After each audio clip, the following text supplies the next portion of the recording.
La bibliothèque des mots de Feta TV s'intéresse aujourd'hui à la politique de la ville, l'occasion de donner la parole à tous, habitants comme élus.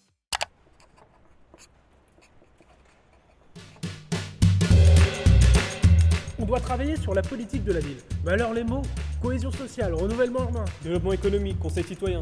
Et si on crée une bibliothèque des mots de la politique de la ville ? Oui, mais pas tout seul. Pour toi, c'est quoi ?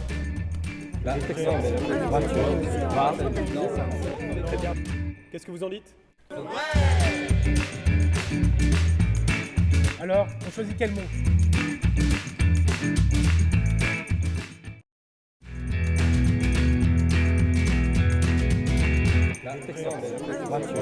L'attente, c'est que les habitants participent un peu plus à la vie citoyenne et qu'ils y croient. Parce que pour l'instant, ce n'est pas le cas. Parce qu'on a l'impression pour l'instant que c'est un peu l'apanage de ceux qui sont nantis culturellement et puis intellectuellement. Parce que pour comprendre justement, c'est ça l'avantage de la bibliothèque des mots, c'est qu'il y a des mots, on se demande ce qui se cache derrière. Donc, s'ils sont expliqués, c'est un langage. Si on ne connaît pas les codes de fonctionnement, ça sera un peu raté. C'est vrai que les politiques sont contestés et qu'il serait bon de donner des pouvoirs un peu plus élargis aux citoyens. Mais on se heurte à des réticences de la part des politiques qui pensent perdre une partie de leurs prérogatives. Et donc il y a une concurrence entre la démocratie de base et la démocratie représentative. Comment est-ce qu'on fait pour que à la fois les citoyens, ce qu'on appelle la société civile, qui ont des capacités de compétences, et en même temps les élus à qui on a remis un mandat, comment est-ce qu'on fait pour gouverner ensemble? Donc il y a des questions de participation de décision, de prise de décision, de valeur de décision qui sont à remettre ensemble. 1984, c'est de la novlangue, ça ne veut rien dire, c'est comme développement durable. On rajoute toujours une couche. Conseil citoyen, je sais pas. Ça peut être une assemblée. Qu'est-ce que c'est un citoyen déjà? C'est qui vit dans la cité. Ouais. Et à Rennes, je sais qu'ils ont fait ça. Ils ont fait un truc comme ça. Ouais. Et en fait, ce qu'ils ont trouvé, ils ont investi le citoyen dedans, même des marches, quoi. Et en fait, ce qui s'est trouvé, c'est que le citoyen servait surtout de caution finalement. Et que les décisions étaient déjà prises au préalable et qu'on les invitait à se tourner dans ce sens-là, quoi. Donc par exemple, sur le quartier Malakoff, un conseil citoyen saura exactement cibler qu'est-ce qui va, qu'est-ce qui ne va pas, mais dans tous les domaines. Et du coup, on pourra aller, entre guillemets, prêcher la bonne parole de son quartier. Alors je dirais que ce sont des instances mises en place pour avoir les avis des habitants. C'est très enrichissant parce que c'est nous tous citoyens qui savons comment ça fonctionne souvent. Pour essayer de mettre en place sûrement des projets citoyens, pour que les habitants soient acteurs sur leur lieu de vie, sur leur territoire, où ils vivent en fait.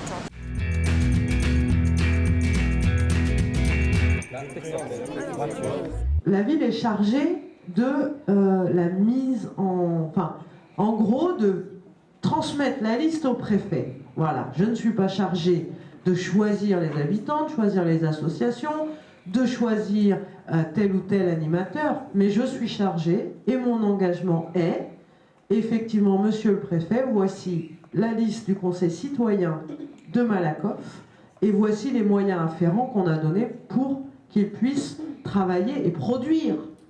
Parce que la finalité, c'est bien que les habitants de Malakoff puissent prendre le pouvoir d'agir sur eux-mêmes, puissent participer quand ils en ont envie, et puissent à un moment donné infléchir, je reprends votre terme, qui est finalement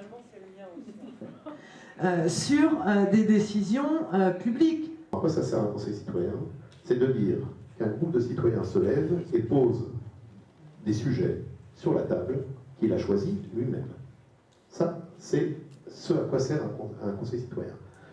Dans le cadre de la politique de la ville, ce conseil citoyen, il a la possibilité d'interpeller ceux qui sont en résonance avec ces sujets. La ville, l'État, la police, l'éducation nationale, enfin tous ceux qui sont en correspondance avec ces sujets-là. Comment le Conseil citoyen réussit à faire s'exprimer la jeunesse? Comment elle réussit à se faire exprimer les personnes isolées, les femmes seules, les personnes âgées? Voilà.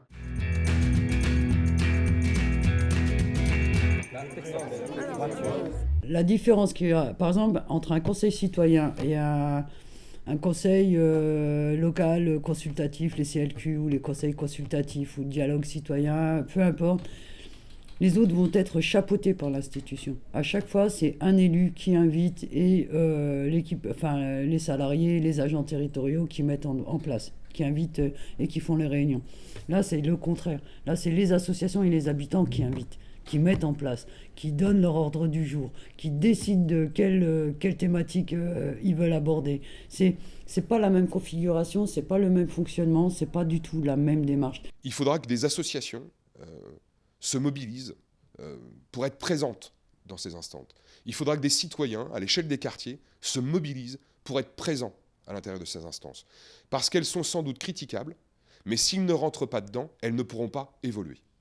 Et donc il est de leur responsabilité de pouvoir investir, voire détourner le conseil citoyen tel qu'il est prévu pour que ça leur ressemble. Mais s'ils ne sont pas dedans, on est donc face à des citoyens passifs. Et dans ce cas-là, le système politique, le système démocratique ne peut pas fonctionner.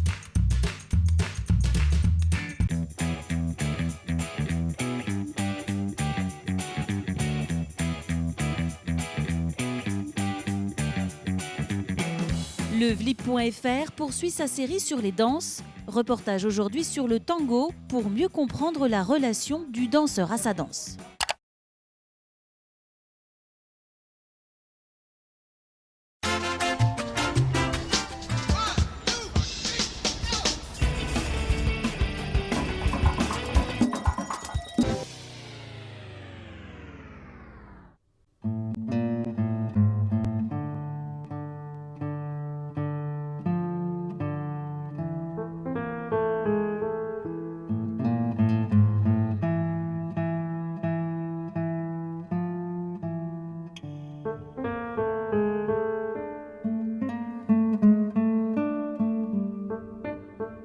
Je m'appelle Denis et je danse le tango argentin depuis une quinzaine d'années à peu près.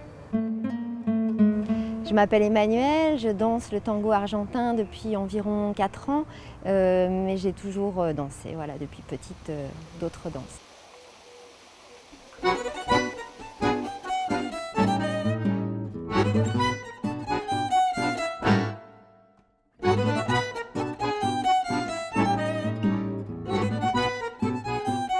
Je décrirais le rôle de l'homme effectivement comme un rôle de guide, quelqu'un qui proposerait un voyage et qui souhaite que sa partenaire fasse le même voyage.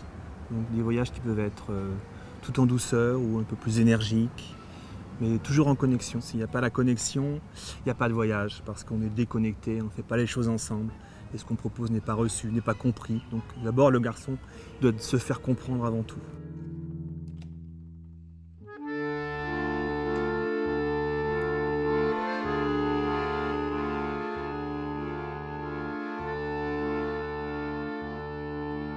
La femme doit se montrer bien sûr féminine parce qu'elle est femme, elle est féminine.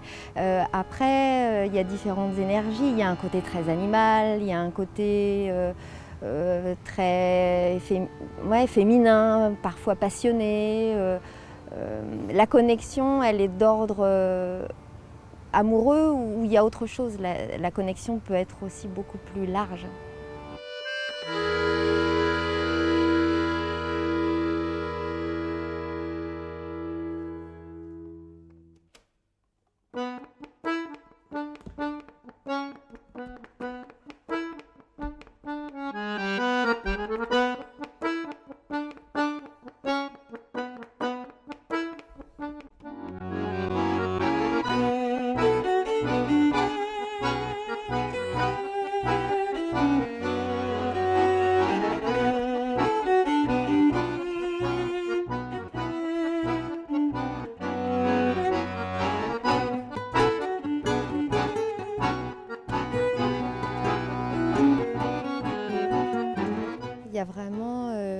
connexion très belle qui est de l'ordre du centrage.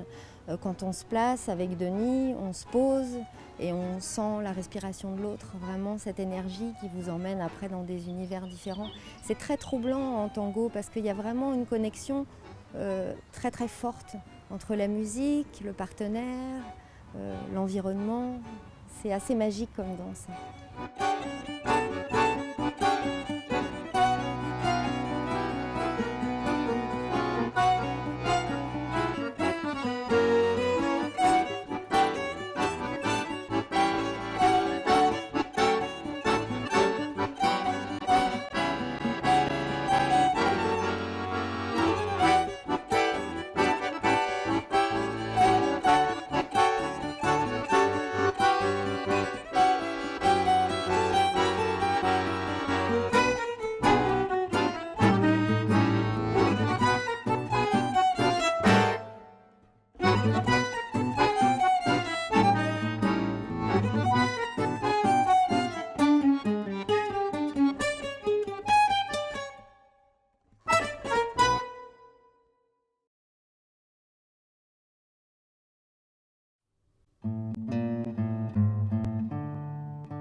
Divéo Média s'intéresse à la chasse aux corvidés, des oiseaux classés nuisibles dont il n'est pas facile de se débarrasser.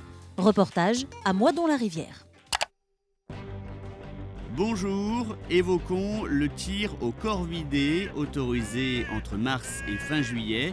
Une chasse qui se pratique le matin, très tôt, une chasse tactique. Elle implique connaissance des oiseaux, préparation et discrétion. La fédération départementale propose d'ailleurs une formation au tir au corvidé. Elle séduit de plus en plus de chasseurs. Rencontre avec 2 agents de la fédération. La corneille noire, en prenant le cas de la corneille noire d'un point de vue prédation, tout ce qui est niché de perdrix, faisans, lièvres, même les petits lièvreaux sont victimes de cet oiseau. Elle est opportuniste, hein. Tout ce qu'elle peut attraper, elle l'attrape. Et après, par rapport au problème agricole, le corbeau-freux, lui, va faire beaucoup de dégâts en ce moment sur la période des semis de maïs. Là, on peut avoir des parcelles qui soient quasiment détruites dans la quasi-totalité, rien qu'à cause du corbeau-freux. Et ensuite, sur des cultures plus spécialisées, style culture maraîchère. On a d'un côté le problème agricole, de l'autre côté le problème de la prédation sur le petit gibier. Plus il en est fait, plus il en est régulé, plus il en est tué, mieux c'est pour tout le monde. On propose une formation aux chasseurs qui veulent pratiquer ce genre de chasse, qui n'est pas obligatoire. On leur apprend les techniques de chasse, les méthodes d'affût, l'emplacement des formes, le camouflage.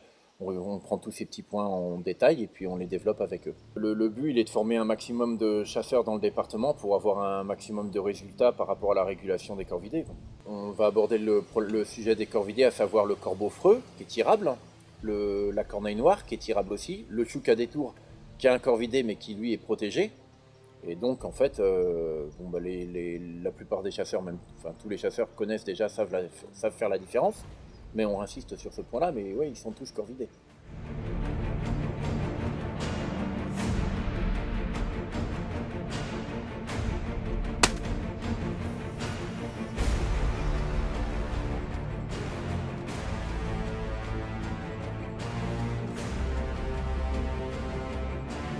Alors déjà, il faut repérer les oiseaux, savoir où dorment les oiseaux, repérer le dortoir. Et voir les trajets en fait où ils vont se nourrir, donc il faut repérer ça tôt le matin parce qu'ils bougent tôt le matin. Donc voilà, il y a tout un travail de repérage avant d'installer l'affût et de pouvoir les tirer.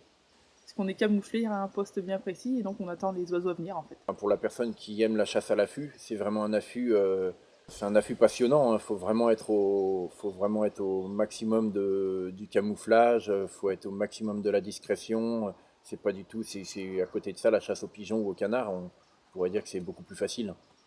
Pour vraiment faire du corvidé, il faut vraiment être au top. L'année dernière, il avait des pots à l'autre côté, le voisin, là. C'était des nuées de corbeaux qui venaient. Ouais. Puis ils s'abattent dessus, là, puis est-ce qu'ils mangent les gousses complètes ou... Ah oui, aussi. Mais ça fait vraiment du dégât. Il ne peut en rester l'eau derrière. Il ne doit pas en rester beaucoup. Alors, quand après le maïs, ça va être fini, et ils vont aller sur les pots. Celui qui veut s'y intéresser, d'y aller, sortir le fusil quand même jusqu'à fin juillet. Hein. Celui qui aime la chasse à l'affût. Ah oui, les chasseurs, ils seraient intéressés. Il faut les motiver. Faut les motiver. Là, il y a quand même du boulot à faire, quoi. Quand ils m'ont parlé de ça, je vois les bandes qui arrivent et le matin et le soir. Et franchement, il faudrait s'en occuper, quoi. Il faudrait que les chasseurs soient un petit peu plus motivés pour ça et des formations. Et puis, parce que quand ils sont sur un champ, c'est pas pour... ils sont capables de le prendre à 100%. Ouais. Il faut être détenteur du permis de chasser et il faut avoir aussi l'autorisation du détenteur du droit de destruction dans l'endroit dans lequel on compte réguler les corvidés. N'importe quel chasseur ne peut pas se dire « j'ai fait une formation, j'ai l'autorisation préfectorale et je vais aller n'importe où ». On doit avoir l'autorisation écrite du propriétaire ou du détenteur du droit de destruction. La formation tir au corvidé se déroule en général le samedi matin. Elle est gratuite. Pour vous inscrire, contactez la Fédération départementale des chasseurs.